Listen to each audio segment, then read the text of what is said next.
Hello everyone ਹੁਣ ਅਸੀਂ ਕਰ ਰਹੇ ਹਾਂ ਬੀਐਡ ਫਸਟ ਈਅਰ ਦਾ ਜੋ ਸਾਡਾ ਟੀਚਿੰਗ ਸਬਜੈਕਟ ਹੈ ਟੀਚਿੰਗ ਆਫ ਪੰਜਾਬੀ ਜਿਹਦੇ ਵਿੱਚ ਅਸੀਂ ਆਪਣੀ 4th ਯੂਨਿਟ ਸਟਾਰਟ ਕਰ ਚੁੱਕੇ ਹਾਂ ਤੇ ਅੱਜ ਦੇ ਆਪਣੇ ਲੈਕਚਰ ਦਾ ਜਿਹੜਾ ਟੌਪਿਕ ਰਹੂਗਾ ਉਹ ਹੈਗਾ ਆਬਜੈਕਟਿਵ ਟਾਈਪ ਟੈਸਟ। ਪਿਛਲੇ ਜਿਹੜੇ ਆਪਾਂ ਲੈਕਚਰ ਕੀਤੇ ਨੇ ਉਹਦੇ ਵਿੱਚ ਆਪਾਂ ਇਵੈਲੂਏਸ਼ਨ ਟੈਕਨੀਕਸ ਨੂੰ ਲੈ ਕੇ ਇਵੈਲੂਏਸ਼ਨ ਟੈਸਟ ਨੂੰ ਲੈ ਕੇ ਲੈਕਚਰ ਬਣਾਉਣੇ ਸਟਾਰਟ ਕੀਤੇ ਸੀਗੇ।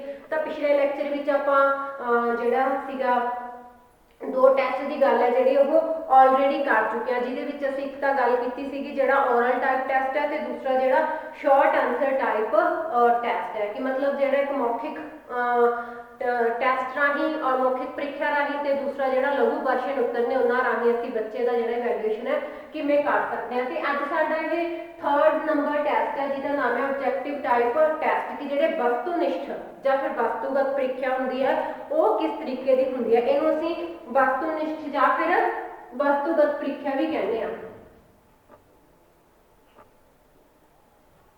वस्तुगत या फिर वस्तुनिष्ठ ਪ੍ਰੀਖਿਆ।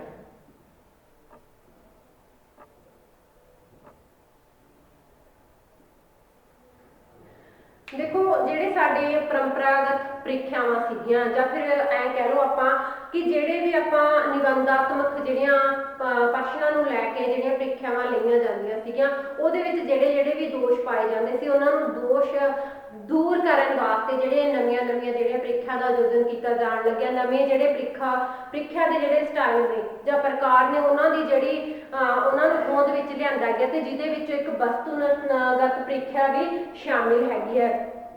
वस्तुगत जी ਪ੍ਰੀਖਿਆ हैगी है ਇਹਦਾ ਜਿਹੜਾ मेन रीजन ਸੀਗਾ ਇਹਦਾ ਜਿਹੜਾ ਹੋਂਦ ਵਿੱਚ ਆਉਣ ਦਾ ਜਾਂ ਇਸ ऑब्जेक्टिव टाइप ਟੈਸਟ ਜਿਹੜੇ ਬਣਾਏ ਗਏ ਸੀਗੇ ਉਹਨਾਂ ਦਾ ਸੀਗਾ ਕਿ ਜਿਹੜਾ ਜਾਂਚ ਹੈ ਵਿਦਿਆਰਥੀ ਦੀ ਜੋ ਉਪਲਬਧੀਆਂ ਦੀ ਜਾਂਚ ਉਹ ਸਹੀ ਤਰੀਕੇ ਨਾਲ ਹੋ ਸਕੇ ਜੋ ਵੀ ਜਿਹੜੇ ਦੋਸ਼ ਨੇ ਉਹ ਪਰੰਪਰਾਗਤ ਸਾਡੀਆਂ ਜਿਹੜੀਆਂ ਪ੍ਰੀਖਿਆਵਾਂ ਨੇ ਉਹਨਾਂ ਵਿੱਚ ਸਾਹਮਣੇ ਆ ਰਹੇ ਨੇ ਉਹਨਾਂ ਦੋਸ਼ਾਂ ਨੂੰ ਜਿਹੜਾ ਉਹ ਦੂਰ ਕੀਤਾ ਜਾਵੇ ਤਾਂ ਕਿ ਜਿਹੜੇ ਹਰ ਇੱਕ ਵਿਦਿਆਰਥੀ ਦੀ ਜੋ ਜਾਂਚ ਹੈ ਜਾਂ ਫਿਰ ਜਿਹੜਾ ਇਵੈਲੂਏਸ਼ਨ ਆ ਉਹ ਇੱਕ सही तरीके नाल हो सके। ये मतलब कि साडे नवे दौर में शुरू होईयां ने और इस करके इन्हां नूं जिहड़ा नवे किस्म दी प्रीख्यावां दा भी नाम दिता गया है साडे सिक्ख्या शास्त्रियां वल्लों।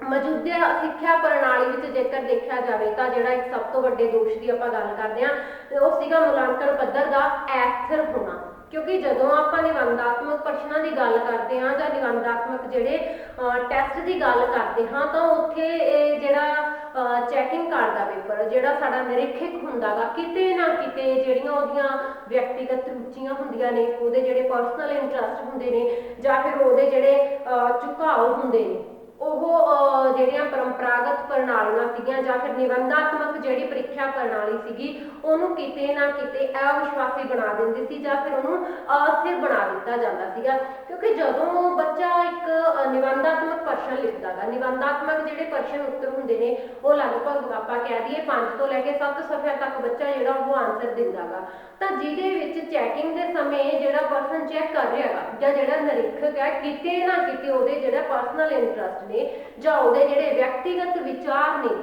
ਉੱਥੇ ਉਹ ਰੁਕਾਵਟ ਬਣ ਜਾਂਦੇ ਸਨ।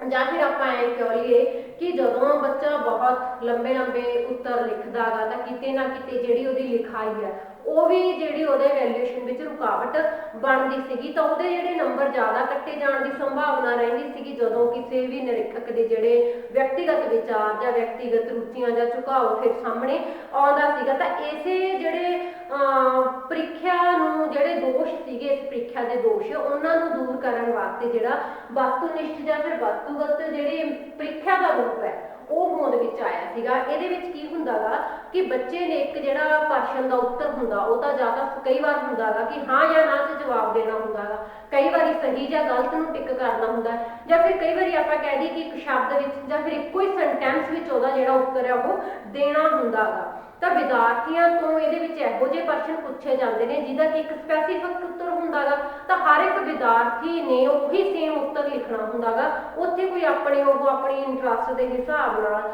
ਜਾਂ ਫਿਰ ਆਪਣੇ ਵੱਲੋਂ ਕੋਈ ਜੋੜ ਤੋੜ ਕੇ ਚੀਜ਼ਾਂ ਨਹੀਂ ਲਿਖ ਸਕਦਾ।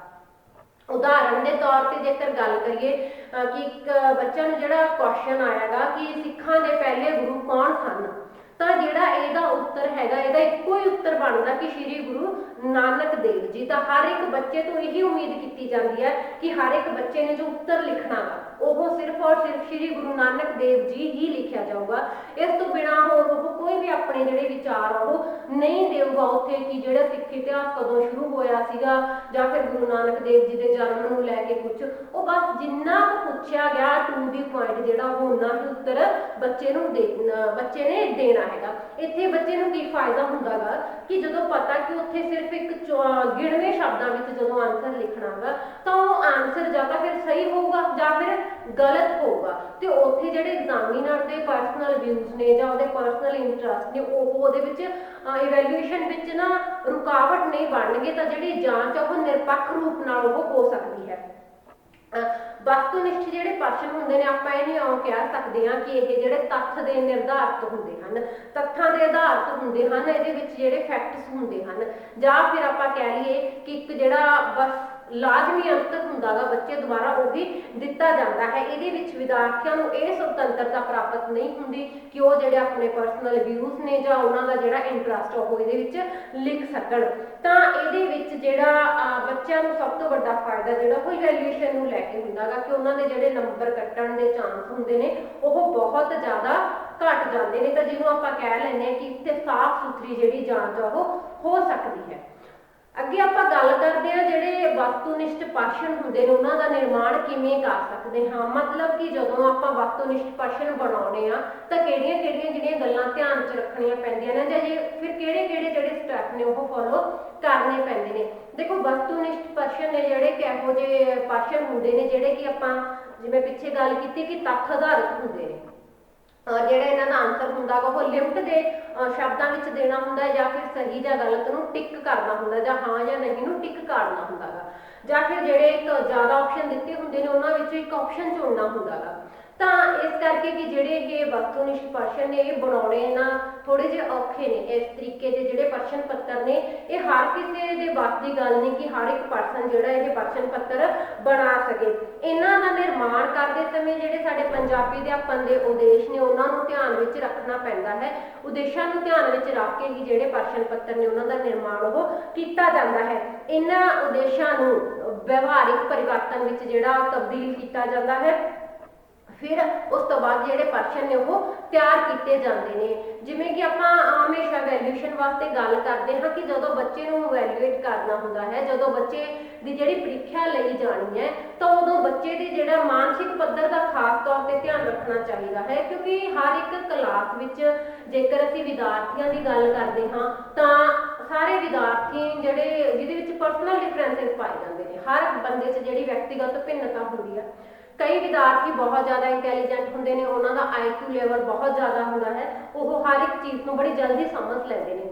ਕਈ ਵਿਦਿਆਰਥੀ ਹੁੰਦੇ ਨੇ ਜਿਹੜੇ ਉਹ ਐਵਰੇਜ ਹੁੰਦੇ ਨੇ, ਉਹਨਾਂ ਦਾ IQ ਲੈਵਲ ਐਵਰੇਜ ਹੁੰਦਾ ਕਿ ਉਹਨਾਂ ਨੂੰ ਸਮਝਾਓ ਤਾਂ ਉਹ ਗੱਲ ਸਮਝ ਜਾਂਦੇ ਨੇ। ਪਰ ਕਈਆਂ ਦਾ ਜਿਹੜਾ IQ ਲੈਵਲ ਬਹੁਤ ਘੱਟ ਹੁੰਦਾ ਗਾ ਜਿਨ੍ਹਾਂ ਨੂੰ ਅਸੀਂ ਇੱਕ ਕਮਜ਼ੋਰ ਵਿਦਿਆਰਥੀਆਂ ਦੀ ਸ਼੍ਰੇਣੀ ਵਿੱਚ ਲੈ ਕੇ ਆਉਂਦੇ ਹਾਂ ਤਾਂ ਉਹਨਾਂ ਵਿਦਿਆਰਥੀਆਂ ਨੂੰ ਜਿਹੜੀਆਂ ਆਪਾਂ ਸਮਝਾਉਣਾ ਚਾਹੁੰਦੇ ਹਾਂ ਜੋ ਵੀ ਕੋਈ ਚੀਜ਼ ਤਾਂ ਉਹਨਾਂ ਨੂੰ ਬਹੁਤ ਦੇਰ ਨਾਲ ਸਮਝ ਆਉਂਦੀ ਹੈ ਜਾਂ ਫਿਰ ਉਹਨਾਂ ਨੂੰ ਆਪਾਂ ਕਹਿ ਲਈਏ ਕਿ ਵਾਰ-ਵਾਰ ਸਮਝਾਉਣਾ ਪੈਂਦਾ ਗਾ।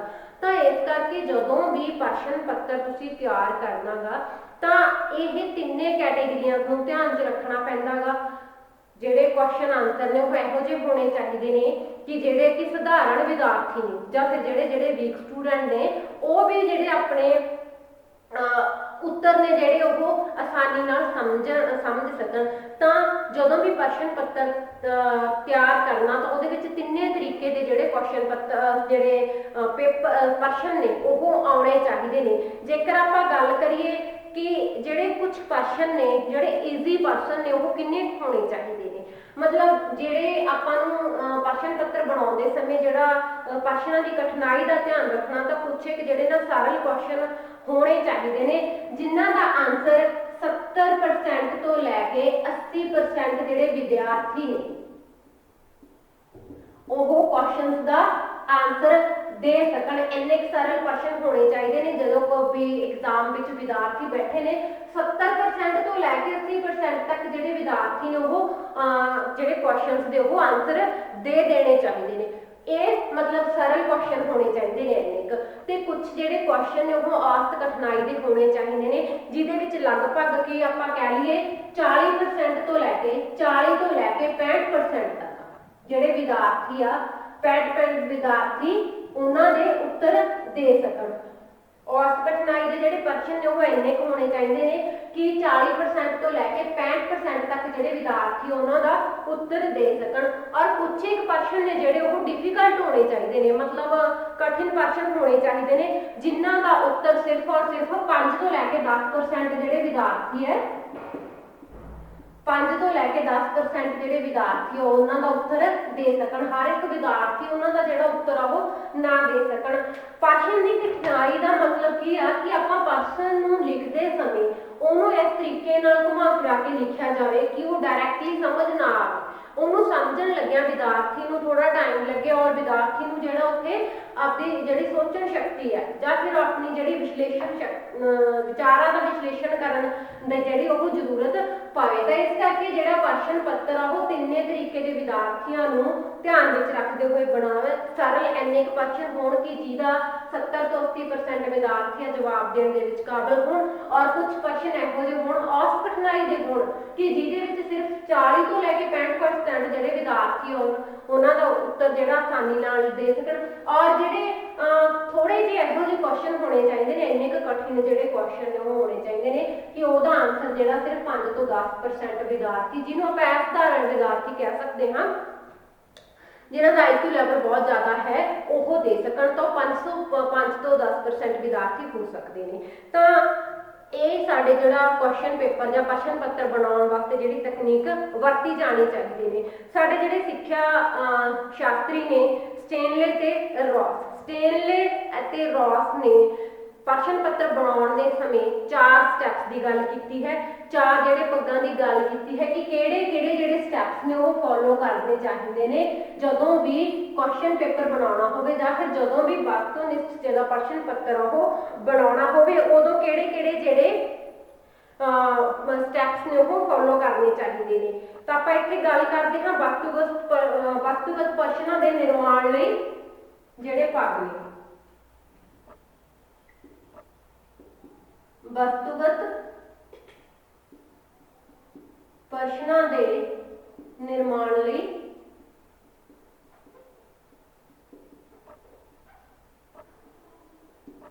पग या फिर स्टैप कि किहड़े-किहड़े स्टैप असीं इहदे विच असीं वरत सकदे हां। तो उन्होंने 4 प्रकार के जिहड़े स्टैप्स ने उन्हां दी गल कीती है। सब तो पहला उन्होंने गल कीती हैगी आ कि जिहड़ा नियोजन कि असीं उहदी प्लानिंग है वो किवें कर सकते हां। दूसरे नंबर ते जिहड़ा स्टैप आउंदा उन्होंने गल कीती है मदां दी रचना करना। तीसरे प्रकार के जिहड़े स्टैप्स आउंदे ने उन्होंने गल की उन्होंने प्रीख्या की जांच करना। जिहड़ा चौथे नंबर ते स्टैप आउंदा उत्थे उन्होंने गल की है मुलांकण की कि असीं मुलांकण है जिहड़ा वो किवें कर सकते हां। तो असीं स्टार्ट करते हैं फर्स्ट स्टैप तो जिहड़ा इन्हां दा पहला पक्ष है नियोजन का या फिर प्लानिंग का। साडा सब तो पहला स्टैप आउंदा गा नियोजन का। नियोजन मतलब प्लानिंग करनी। हुण इत्थे प्लानिंग की करनी है प्लानिंग असीं क्वेश्चनस पेपर बारे करनी है कि असीं जो पेपर बना रहे हैं जो प्रश्न पत्र असीं बना रहे हाँ उहदे विच असीं किहड़े-किहड़े उद्देशां नूं ध्यान विच रख के चलना है। असीं पंजाबी भाषा का जिहड़ा पेपर बना रहे हैं असीं भाषा के किहड़े-किहड़े जिहड़े पक्षां का जिहड़ा ध्यान रख के असीं क्वेश्चन पेपर या फिर प्रश्न पत्र उहदा निर्माण करना। सब तो पहला आपां गल करदे इहदे विच सानूं पंजाबी अध्यापन दे जिहड़े उद्देश है ਉਹਦੇ ਬਾਰੇ ਸਾਨੂੰ ਜਾਣਕਾਰੀ ਹੋਣੀ ਜ਼ਰੂਰੀ ਹੈ। ਭਾਸ਼ਾ ਦੇ ਆਪਾਂ ਤੋਂ ਇਹਦਾ ਜਿਹੜਾ ਫਸਟ ਉਹ ਭਾਸ਼ਾ ਅਧਿਆਪਨ ਦੇ ਉਦੇਸ਼ਾਂ ਨੂੰ ਨਿਰਧਾਰਨ ਕਰਨਾ। ਉਦੇਸ਼ਾਂ ਨੂੰ ਨਿਰਧਾਰਨ ਕਰਨਾ कि जदों असीं प्रश्न पत्र बनाउणा उदों भाषा अध्यापन के जो उद्देश है कि असीं भाषा सिखा रहे हैं तो किस उद्देश नाल सिखा रहे हैं तो भाषा जिहड़े अध्यापन ने उहदे उद्देशां नूं निर्धारण किया जाए उन्हां बारे जिहड़ी प्लानिंग है वो की जाए। अगे आपां गल करदे हां भाषा नूं व्यवहारिक रूप विच लिखना। भाषा नूं व्यवहारिक रूप विच लिखना ਜਿਹੜੀ ਭਾਸ਼ਾ ਉਹਨੂੰ ਵਿਵਹਾਰਿਕ ਰੂਪ ਵਿੱਚ ਲਿਖਣਾ, ਉਹਦੇ ਜਿਹੜੇ ਉਦੇਸ਼ ਨੇ, ਜਿਹੜੇ ਉਦੇਸ਼ਾਂ ਨੂੰ ਨਿਰਧਾਰਿਤ ਕਰਨਾ, ਫਿਰ ਉਹਨਾਂ ਨੂੰ ਕੀ ਆ ਵਿਵਹਾਰਿਕ ਰੂਪ ਵਿੱਚ ਲਿਖਣਾ। ਅੱਗੇ ਆਪਾਂ ਗੱਲ ਕਰਦੇ ਹਾਂ ਪਾਠ ਵਸਤੂ ਦਾ ਵਿਸ਼ਲੇਸ਼ਣ ਕਰਨਾ।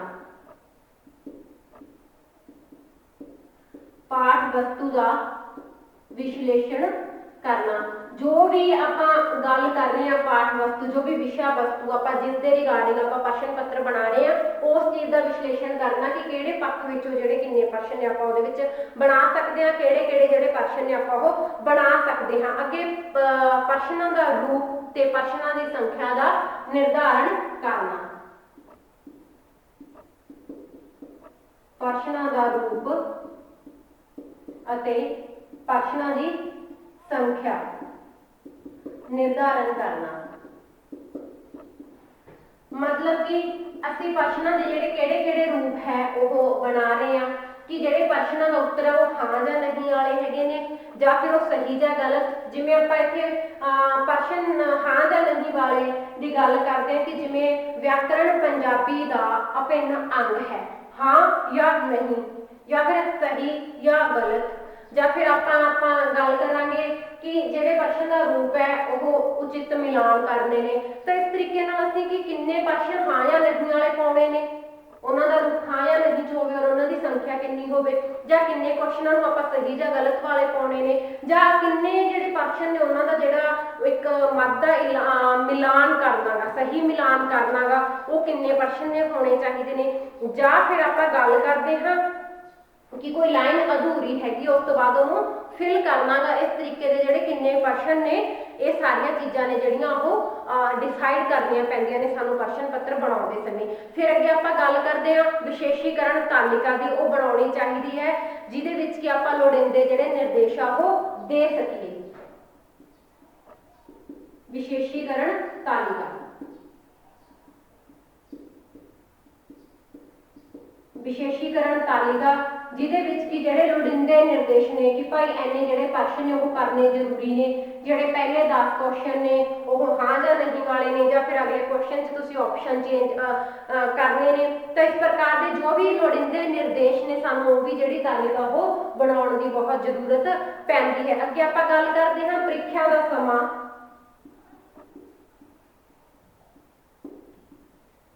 ਜਿਹੜਾ ਪ੍ਰੀਖਿਆ ਦਾ ਸਮਾਂ, ਪ੍ਰੀਖਿਆ ਕਦੋਂ ਹੋਣੀ, ਉਹਦੇ ਵਾਸਤੇ ਜਿਹੜਾ ਪ੍ਰਬੰਧ ਹੈ ਤੇ ਜਿਹੜੇ ਹੋਰ ਖਰਚ ਹੈ ਉਹਦਾ ਵੀ ਜਿਹੜਾ ਬਿਉਰਾ ਹੈ ਉਹ ਬਣਾ ਲੈਣਾ ਚਾਹੀਦਾ ਹੈ। ਪ੍ਰੀਖਿਆ ਦਾ ਸਮਾਂ, ਪ੍ਰਬੰਧ ਤੇ ਖਰਚਾ ਨਿਰਧਾਰਨ ਕਰਨਾ,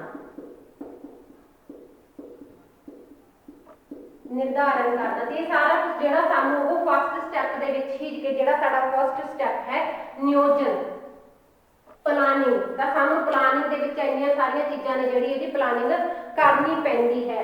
ਭਾਸ਼ਾ ਦੇ ਆਪਣੇ ਉਦੇਸ਼ਾਂ ਦਾ ਨਿਰਧਾਰਨ ਕਰਨਾ, ਫਿਰ ਜਿਹੜੇ ਭਾਸ਼ਾ ਨੂੰ ਵਿਵਹਾਰਿਕ ਰੂਪ ਵਿੱਚ ਲਿਖਣਾ, ਫਿਰ ਪਾਠ ਵਸਤੂ ਦਾ ਵਿਸ਼ਲੇਸ਼ਣ ਕਰਨਾ, ਫਿਰ ਪ੍ਰਸ਼ਨਾਂ ਦੀ ਰੂਪ ਅਤੇ ਉਹਦੀ ਸੰਖਿਆ ਡਿਸਾਈਡ ਕਰਨੀ ਕਿ ਕਿਹੋ ਜਿਹਾ ਪ੍ਰਸ਼ਨ ਹੈ, ਉਹਦਾ ਕੀ ਸਟਾਈਲ ਰਹੇਗਾ, ਕਿੰਨੀ ਕੁ ਜਿਹੜੀ ਉਹਦੀ ਨੰਬਰਿੰਗ ਰਹੇਗੀ। ਫਿਰ ਵਿਸ਼ੇਸ਼ੀਕਰਨ ਤਾਲਿਕਾ ਜਿਹਦੇ ਵਿੱਚ ਸਾਨੂੰ ਪੂਰਾ ਬਿਉਰਾ ਬਣਾਉਣਾ ਪੈਂਦਾ ਕਿ ਕਿੰਨੇ ਪ੍ਰਸ਼ਨ ਨੇ, ਕਿੰਨੇ ਜ਼ਰੂਰੀ ਨੇ, ਕਿੰਨੇ ਤੁਸੀਂ ਕਰਨੇ ਆ, ਕਿੰਨੇ ਜਿਹੜੇ ਕਹਿ ਨੰਬਰ ਦੇ ਜਿਹੜੇ ਕੁਐਸਚਨ ਨੇ, ਹਨਾ, ਇਹ ਸਾਰੀਆਂ ਚੀਜ਼ਾਂ। ਫਿਰ ਉਸ ਤੋਂ ਬਾਅਦ ਪ੍ਰੀਖਿਆ ਦਾ ਸਮਾਂ ਕਿੰਨੇ ਵਜੇ ਸਟਾਰਟ ਹੋਣੀ ਹੈ, ਕਿੰਨੇ ਟਾਈਮ ਦੀ ਹੈ, ਪ੍ਰਬੰਧ ਉਹਦਾ ਕਿੱਥੇ ਪ੍ਰੀਖਿਆ ਹੋਣੀ ਹੈ, ਐਗਜ਼ਾਮੀਨਰ ਹੋਣਗੇ, ਤੇ ਇਹ ਸਾਰੀਆਂ ਚੀਜ਼ਾਂ। ਖਰਚਾ ਹੈਗਾ ਜਿਹੜਾ ਉਹਦਾ ਨਿਰਧਾਰਨ ਕਰਨਾ, ਉਹਦਾ ਜਿਹੜਾ ਨਿਰਣਾ ਲੈਣਾ ਕਿ ਇਹ ਸਾਰੀਆਂ ਚੀਜ਼ਾਂ ਨੇ ਜਿਹੜੀਆਂ ਇਹ ਪਲਾਨਿੰਗ 'ਚ ਨੇ, ਕਿਉਂਕਿ ਜਦੋਂ ਤੱਕ ਅਸੀਂ ਪਲਾਨਿੰਗ ਨਹੀਂ ਕਰਦੇ ਤਾਂ ਕੋਈ ਵੀ ਚੀਜ਼ ਹੈ ਜਿਹੜੀ ਉਹ ਇੱਕ ਸਹੀ ਰੂਪ ਵਿੱਚ ਸਹੀ ਟਾਈਮ ਤੇ ਕੰਪਲੀਟ ਨਹੀਂ ਹੋ ਸਕਦੀ। ਹੁਣ ਆਪਾਂ ਦੂਸਰੇ ਸਟੈਪ ਦੀ ਗੱਲ ਕਰਦੇ ਹਾਂ, ਮੱਦਾਂ ਦੀ ਰਚਨਾ ਕਰਨਾ। ਸਾਡਾ ਜਿਹੜਾ ਦੂਸਰਾ ਸਟੈਪ ਹੈਗਾ ਉਹ ਹੈਗਾ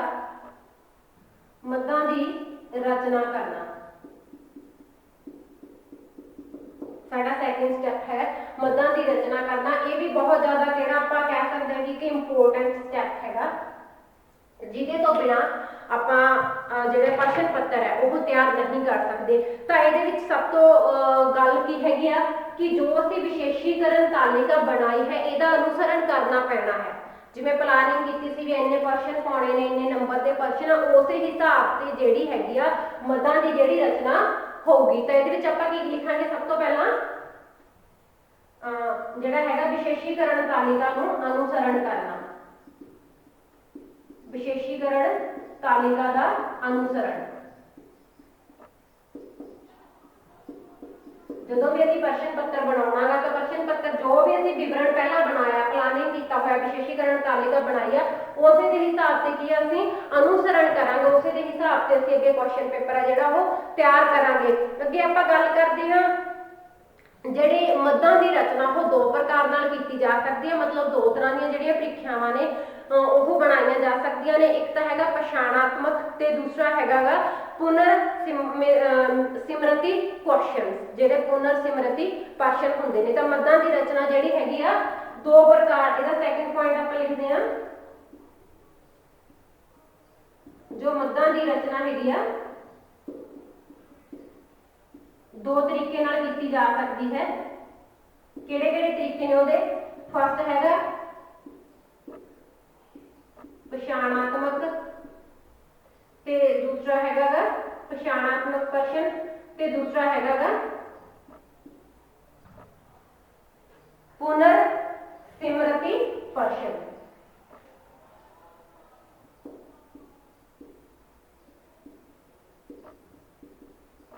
ਜਿਹੜੇ ਵੀ ਅਸੀਂ ਪ੍ਰਸ਼ਨ ਬਣਾਉਣੇ ਹਾਂ ਤਾਂ ਉਹ ਕੀ ਆ, ਜਾਂ ਤਾਂ ਉਹਦੇ ਵਿੱਚ ਪਛਾਣਾਤਮਕ ਤੇ ਦੂਸਰਾ ਹੈਗਾ ਪੁਨਰ ਸਮਿਤੀ ਜਿਹੜੇ ਪ੍ਰਸ਼ਨ ਨੇ ਉਹ ਅਸੀਂ ਲਿਖ ਸਕਦੇ ਹਾਂ। ਅੱਗੇ ਅਸੀਂ ਗੱਲ ਕਰਾਂਗੇ ਫਿਰ ਜਿਹੜੇ ਵੀ ਅਸੀਂ ਪ੍ਰਸ਼ਨ ਬਣਾਉਣੇ ਆ ਉਹ ਹਰੇਕ ਪ੍ਰਕਾਰ ਦੇ ਪ੍ਰਸ਼ਨਾਂ ਦਾ ਜਿਹੜਾ ਅਧਿਐਨ ਹੈ ਉਹ ਕਿਹੜੇ ਕਿਹੜੇ ਪੱਖ ਨੂੰ ਧਿਆਨ ਵਿੱਚ ਰੱਖ ਕੇ ਕਰਨਾ ਚਾਹੀਦਾ ਹੈ, ਉਹਨਾਂ ਦਾ ਰੂਪ ਅਤੇ ਅਰਥ ਤੇ ਪਰਿਭਾਸ਼ਾ।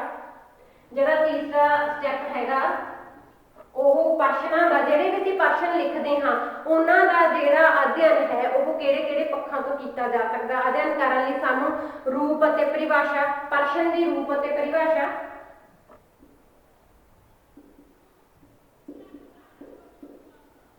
ਉਹਦੇ ਰੂਪ ਅਤੇ ਪਰਿਭਾਸ਼ਾ ਬਾਰੇ ਜਿਹੜੇ ਅਸੀਂ ਅਧਿਐਨ ਉਹ ਕਰ ਸਕਦੇ ਹਾਂ। ਦੂਸਰਾ ਆਪਾਂ ਉਹਦੀ ਉਪਯੋਗਤਾ ਤੇ ਸੀਮਾ ਬਾਰੇ ਕੁਝ ਕਰ ਸਕਦੇ ਹਾਂ ਕਿ ਜੋ ਵੀ ਅਸੀਂ ਪ੍ਰਸ਼ਨ ਜਾਂ ਅਸੀਂ ਉਹ ਬਣਾ ਰਹੇ ਹਾਂ ਉਪਯੋਗਤਾ ਬਾਰੇ ਉਹਦੀ ਗੱਲ ਕਰਦੇ ਨੇ ਵੀ ਕੀ ਜਿਹੜੀ ਉਪਯੋਗਤਾ ਹੈਗੀ ਆ, ਕਿਹੜੇ ਕਿਹੜੇ ਜਿਹੜੇ ਪ੍ਰਸ਼ਨ ਨੇ ਅਸੀਂ ਉਹ ਕਿੱਥੋਂ ਕਿੱਥੋਂ ਚੱਕ ਕੇ ਅਸੀਂ ਪਾਉਣੇ ਆ, ਉਪਯੋਗਤਾ ਤੇ ਸੀਮਾ। ਠੀਕ ਹੈ, ਤਾਂ ਇਸ ਤਰੀਕੇ ਨਾਲ ਅਸੀਂ ਜਿਹੜੇ ਮੱਦਾਂ ਦੀ ਰਚਨਾ ਕਰਨੀ ਹੈ, ਜਿਹੜੇ ਵੀ ਅਸੀਂ ਉਹਦੇ ਅੱਗੇ ਪੱਗ ਬਣਾਉਣੇ ਹੈ ਉਹਦੀ ਰਚਨਾ ਕਿ ਵਿਸ਼ੇਸ਼ੀਕਰਨ ਤਾਲਿਕਾ ਦਾ ਅਨੁਸਰਨ, ਜਿਹੜੀ ਅਸੀਂ ਪਲਾਨਿੰਗ ਕੀਤੀ ਸੀ ਵਿਸ਼ੇਸ਼ੀਕਰਨ ਤਾਲਿਕਾ ਬਣਾਉਣੀ ਆ ਜਿਹਦੇ ਵਿੱਚ हर एक जी डिटेल वो देनी है। फिर अगे आप गल करते हैं मद्दां की रचना दो तरीके क्वेश्चन हो सकती है, पछाणात्मक प्रश्न हो सकते हैं, पुनर सिमरती प्रश्न हो सकते हैं। फिर रूप और परिभाषा, उपयोगिता ते उहदी सीमा, इन्हां चीज़ों को असीं ध्यान विच रख सकते हैं।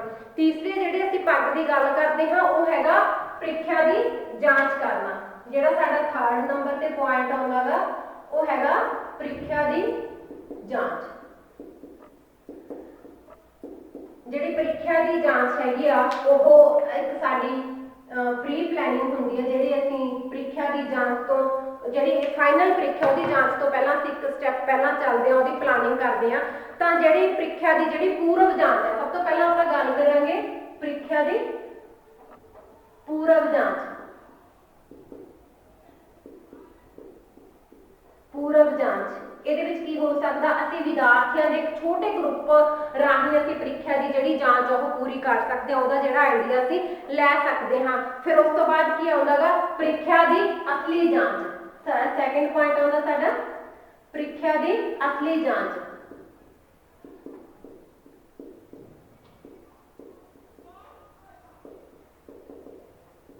ਪ੍ਰੀਖਿਆ ਦੀ ਅਸਲੀ ਜਾਂਚ ਜਿਹਦੇ ਵਿੱਚ ਅਸੀਂ ਕਿਹੜੇ-ਕਿਹੜੇ ਜਿਹੜੇ ਸਟੈਪਸ ਉਹ ਫੋਲੋ ਕਰ ਸਕਦੇ ਹਾਂ। ਪ੍ਰੀਖਿਆ ਦੀ ਅਸਲੀ ਜਾਂਚ ਵਿੱਚ ਮੱਧ ਵਿਸ਼ਲੇਸ਼ਣ ਕਰਨਾ, ਜਿਹੜੇ ਮੱਦਾਂ ਦੀ ਰਚਨਾ ਕੀਤੀ ਅਸੀਂ, ਜਿਹੜੇ ਕੁਐਸਚਨ ਇਹਦੇ ਅਕੋਰਡਿੰਗ ਬਣਾਏ ਉਹਨਾਂ ਦੀ ਵਿਸ਼ਲੇਸ਼ਣ ਕਰਨਾ। ਮੱਧ ਸੁਯੋਗਤਾ ਤੇ ਵਿਸ਼ਵਾਸੀਕਰਨ ਕਿ ਪ੍ਰਸ਼ਨ ਜਿਹੜੇ ਕਿੰਨੇ ਕੁ ਉਪਯੋਗੀ ਨੇ ਔਰ ਕਿੰਨਾ ਜਿਹੜਾ ਉੱਥੇ ਵਿਸ਼ਵਾਸੀਕਰਨ ਮਤਲਬ ਵੈਲਿਡ ਕੁਐਸਚਨਸ ਨੇ ਉੱਥੇ, ਔਰ ਮੱਧ ਬਣਾਉਣ ਲਈ ਜਾਂ ਮੱਧ ਰਚਨਾ ਕਰਨ ਲਈ ਜਿਹੜੇ ਕੀ ਅਸੀਂ ਮਾਪਦੰਡ ਉਹ ਅਪਣਾ ਸਕਦੇ ਹਾਂ। फिर अगे आप गल करते हैं प्रीख्या का अंतिम रूप तैयार करना कि जो फाइनली असी प्रश्न पत्र असी बना रहे हैं प्रीख्या नाल, ते फिर जी फाइनली जांच वो असी एक बड़े ग्रुप से कर सकते हैं बच्चों की। फिर आप गल करते हैं चौथे पग की, चौथा पग है या चौथा स्टैप साडा लास्ट स्टैप आउंदा गा मूल्यांकन की गल आउंदी है। इत्थे साडा जिहड़ा फोर्थ स्टैप हैगा उत्थे गल आउंदी है मूल्यांकन की। ਕਿ ਜਿਹੜਾ ਅਸੀਂ ਬੱਚੇ ਨੂੰ ਇਵੈਲੂਏਟ ਕਰਨਾ ਗਾ, ਜਿਹੜੀ ਉਹਦੀ ਪ੍ਰੀਖਿਆ ਦੇ ਇਵੈਲੂਏਸ਼ਨ ਆ ਉਹ ਅਸੀਂ ਕਿਸ ਤਰੀਕੇ ਨਾਲ ਕਰ ਸਕਦੇ ਹਾਂ। ਤੇ ਇਹਦੇ ਵਿੱਚ ਕੀ ਆ, ਵਿਦਿਆਰਥੀਆਂ ਦੇ ਵਿਸ਼ਾਲ ਸਮੂਹ ਉੱਤੇ ਪ੍ਰੀਖਿਆ ਦਾ ਪ੍ਰਬੰਧ ਕਰਨਾ। ਵਿਦਿਆਰਥੀਆਂ ਦੇ ਵਿਸ਼ਾਲ ਸਮੂਹ ਉੱਤੇ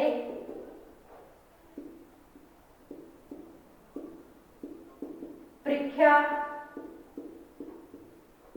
ਦਾ ਪ੍ਰਬੰਧ ਕਰਨਾ, ਤਾਂ ਕਿ ਅਸੀਂ ਵਿਦਿਆਰਥੀਆਂ ਦੀ ਜਿਹੜੀ ਪ੍ਰੀਖਿਆ ਲੈ ਸਕੀਏ ਔਰ ਪ੍ਰੀਖਿਆ ਲੈਣ ਤੋਂ ਬਾਅਦ ਕਿ ਜਿਹੜਾ ਉਹਨਾਂ ਦਾ ਇਵੈਲੂਏਸ਼ਨ ਕਰ ਸਕੀਏ, ਉਹਨਾਂ ਦੀ ਜਿਹੜੀ ਚੈਕਿੰਗ ਆ ਉਹ ਕਰ ਸਕੀਏ। ਅੱਗੇ ਆਪਾਂ ਗੱਲ ਕਰਾਂਗੇ ਫਿਰ ਮੁਲਾਂਕਣ ਕਰਕੇ ਜਿਹੜੇ ਪ੍ਰਾਪਤ ਨਤੀਜੇ ਨੇ ਉਹਨਾਂ ਦੀ ਵਿਆਖਿਆ ਕਰਨਾ। ਮੁਲਾਂਕਣ ਕਰਕੇ ਪ੍ਰਾਪਤ ਨਤੀਜਿਆਂ ਦੀ ਵਿਆਖਿਆ ਕਰਨਾ ਕਿ ਜਿਹੜੇ ਵਿਦਿਆਰਥੀਆਂ ਦੇ ਨਤੀਜੇ ਆਏ ਨੇ ਉਹਨਾਂ ਨੂੰ ਵਿਆਖਿਆ ਕਰਨਾ, ਕਿਸ ਵਿਦਿਆਰਥੀ ਨੇ ਕਿੰਨੇ ਜਿਹੜੇ ਨੰਬਰ ਨੇ ਉਹ ਆਏ ਨੇ, ਔਰ ਜਿਹੜੇ ਵਿਦਿਆਰਥੀਆਂ ਨੂੰ ਕਿਹੜੇ ਜਿਹੜੇ ਕੁਐਸਚਨਸ ਨੇ ਉਹ ਨਹੀਂ ਸਮਝ ਚ ਆਏ, ਨਹੀਂ ਸਮਝਣ ਪਿੱਛੇ ਉਹਨਾਂ ਦਾ ਕੀ ਰੀਜ਼ਨ ਹੋ ਸਕਦਾ ਹੈ, ਉਹਨਾਂ ਦੀ ਜਿਹੜੀ ਭਾਸ਼ਾ ਕੁਐਸਚਨਾਂ ਦੀ ਉਹ ਸਹੀ ਸੀ ਜਾਂ ਫਿਰ ਕਿਵੇਂ ਵੀ ਸੀਗੀ। ਅੱਗੇ ਆਪਾਂ ਗੱਲ ਕਰਦੇ ਹਾਂ ਪ੍ਰੀਖਿਆ ਦੀ ਸੁਯੋਗਤਾ ਤੇ ਵਿਸ਼ਵਾਸੀਕਰਨ ਦਾ ਪੱਧਰ ਨਿਸ਼ਚਿਤ ਕਰਨਾ। ਪ੍ਰੀਖਿਆ ਦੀ ਸੁਯੋਗਤਾ ਅਤੇ ਵਿਸ਼ਵਾਸੀਕਰਨ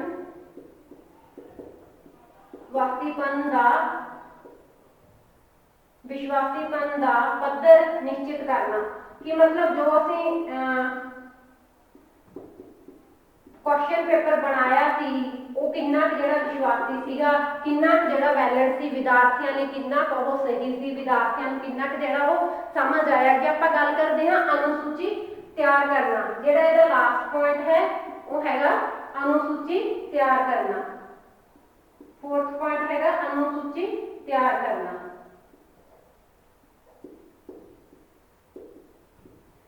ਜੋ ਵੀ ਸਾਡੇ ਰਿਜ਼ਲਟ ਆਏ ਨੇ, ਅਸੀਂ ਜਿਹੜੀ ਪ੍ਰੀਖਿਆ ਲਈ ਪ੍ਰਸ਼ਨ ਪੱਤਰ ਬਣਾਏ ਨੇ ਜਾਂ ਜਿਹੜੀ ਵੀ ਪ੍ਰੀਖਿਆ ਉਹ ਵਿਦਿਆਰਥੀਆਂ ਦੀ ਲੈਤੀ ਗਈ ਆ ਉਹਦੇ ਕੀ ਨਤੀਜੇ ਆਏ ਨੇ, ਕੀ ਜਿਹੜਾ ਪ੍ਰਸ਼ਨ ਪੱਤਰ ਦੇ ਸੁਯੋਗਤਾ ਤੇ ਵਿਸ਼ਵਾਸੀਪਨ ਦਾ ਜਿਹੜਾ ਪੱਧਰ ਹੈਗਾ ਉਹ ਬਣਿਆ, ਤੇ ਕਿ ਜਿਹੜੀ ਪ੍ਰੀਖਿਆ ਦੀ ਜਾਂਚ ਉਹ ਸਹੀ ਰੂਪ ਵਿੱਚ ਹੋ ਪਾਈ ਹੈ ਜਾਂ ਨਾ ਹੋ ਪਾਈ ਹੈ, ਇਹਨਾਂ ਸਾਰੀਆਂ ਗੱਲਾਂ ਦਾ ਜਿਹੜਾ ਧਿਆਨ ਰੱਖਣਾ, ਇਹ ਸਾਰੀਆਂ ਗੱਲਾਂ ਦੀ ਇੱਕ ਅਨੁਸੂਚੀ ਤਿਆਰ ਕਰਨਾ। ਕਿ ਅਗਰ ਅਸੀਂ ਜਿਹੜੇ ਵਸਤੂਨਿਸ਼ਠ ਜਾਂ ਵਸਤੂਗਤ ਜਿਹੜੀ ਪ੍ਰੀਖਿਆ ਦਾ ਟਾਈਪ ਹੈ ਅਸੀਂ ਉਹ ਲਈ ਗਈ ਹੈ, ਵਿਦਿਆਰਥੀਆਂ ਲਈ ਉਹਦਾ ਜਿਹੜਾ ਪ੍ਰਬੰਧ ਹੈ ਉਹ ਕਰਵਾਇਆ ਗਿਆ, ਤਾਂ ਕਿੰਨੀ ਕੁ ਉਹ ਸਕਸੈਸਫੁਲ ਰਹੀ ਹੈ, ਇਹਨਾਂ ਸਾਰੀਆਂ ਚੀਜ਼ਾਂ ਦਾ ਜਿਹੜਾ ਇੱਕ ਅਨੁਸੂਚੀ ਤਿਆਰ ਕਰਨਾ। ਤੇ ਸਾਡਾ ਜਿਹੜਾ ਇਹ ਅੱਜ ਦਾ ਟੌਪਿਕ ਸੀ ਵਸਤੂਗਤ ਜਾਂ ਫਿਰ ਵਸਤੂਨਿਸ਼ਠ ਪ੍ਰੀਖਿਆ, ਉਹਦੇ ਵਿੱਚ ਅਸੀਂ ਉਹਦੀ ਮੀਨਿੰਗ ਦੀ ਗੱਲ ਕੀਤੀ ਕਿ ਇਹ ਪ੍ਰੀਖਿਆ ਕਿਉਂ ਜ਼ਰੂਰੀ ਹੈ, ਕੀ ਹੁੰਦੀ ਹੈ, ਕਿਉਂ ਜਿਹੜੀ ਇਹ ਹੈਗੀ ਹੈ ਸਾਡੀ ਅੱਜ ਦੇ ਟਾਈਮ ਵਿੱਚ ਸਾਨੂੰ ਜਿਹੜਾ ਆਬਜੈਕਟਿਵ ਟਾਈਪ ਟੈਸਟ ਹੈ ਇਹ ਲੈਣੇ ਕਿਉਂ ਜ਼ਰੂਰੀ ਹੋ ਗਏ ਨੇ। ਤੇ ਫਿਰ ਉਹਦੇ ਕੰਸਟਰਕਸ਼ਨ ਆਫ ਕੁਐਸਚਨਸ ਦੀ ਗੱਲ ਕੀਤੀ ਕਿ ਜਿਹੜਾ ਪ੍ਰਸ਼ਨ ਪੱਤਰ ਦਾ ਨਿਰਮਾਣ ਕਰਨਾ ਗਾ ਉਹ ਕਿਸ ਹਿਸਾਬ ਨਾਲ ਕਰਨਾ, ਬੱਚਿਆਂ ਦੇ ਜਿਹੜੇ ਪਰਸਨਲ ਡਿਫਰੈਂਸਿਸ ਉਹ ਕਿਵੇਂ ਧਿਆਨ ਵਿੱਚ ਰੱਖ ਕੇ ਜਿਹੜਾ ਪ੍ਰਸ਼ਨ ਪੱਤਰ ਦਾ ਨਿਰਮਾਣ ਹੈ ਉਹ ਕੀਤਾ ਜਾ ਸਕਦਾ ਹੈ। ਫਿਰ ਉਸ ਤੋਂ ਬਾਅਦ ਜਿਵੇਂ ਕਿ ਸਾਡੇ ਜਿਹੜੇ ਸਿੱਖਿਆ ਸ਼ਾਸਤਰੀ ਨੇ ਜਿਹੜੇ ਸਟੇਨਲੇ ਔਰ ਜਿਹੜੀ ਆਪਾਂ ਰੇਨ ਦੀ ਗੱਲ ਕੀਤੀ ਸੀਗੀ ਕਿ ਸਟੇਨਲੇ ਔਰ ਰੌਸ ਨੇ ਜਿਹੜੇ ਪ੍ਰਸ਼ਨ ਪੱਤਰ ਦੇ ਨਿਰਮਾਣ ਦੇ ਕਿਹੜੇ ਸਟੈਪਸ ਦੀ ਗੱਲ ਕੀਤੀ, ਉਹਨਾਂ ਨੇ ਕਿਹੜੇ ਭਾਗ ਦੀ ਗੱਲ ਕੀਤੀ ਸਾਨੂੰ ਫੋਲੋ ਕਰਨੇ ਚਾਹੀਦੇ ਨੇ। 4 ਸਟੈਪਸ ਦੀ ਗੱਲ ਕੀਤੀ ਸੀ, ਨਿਯੋਜਨ ਮਤਲਬ ਪਲਾਨਿੰਗ, ਮਦਾਂ ਦੀ ਰਚਨਾ ਕਰਨਾ, ਪ੍ਰੀਖਿਆ ਦੀ ਜਾਂਚ ਔਰ ਮੁਲਾਂਕਣ। ਤਾਂ ਅੱਜ ਦਾ ਜਿਹੜਾ ਸਾਡਾ ਟੌਪਿਕ ਸੀ ਇਹ ਇੱਥੇ ਹੀ ਖਤਮ ਹੋ ਰਿਹਾ। ਨੈਕਸਟ ਲੈਕਚਰ ਵਿੱਚ ਅਸੀਂ ਇਸੇ ਨੇ ਰਿਗਾਰਡਿੰਗ ਜਿਹੜੇ ਇਹਦੇ ਪ੍ਰਸ਼ਨ ਪੱਤਰ ਨੇ, ਪ੍ਰਸ਼ਨਾਂ ਦੀਆਂ ਕਿਸਮਾਂ ਉਹਦੀ ਗੱਲ ਕਰਾਂਗੇ।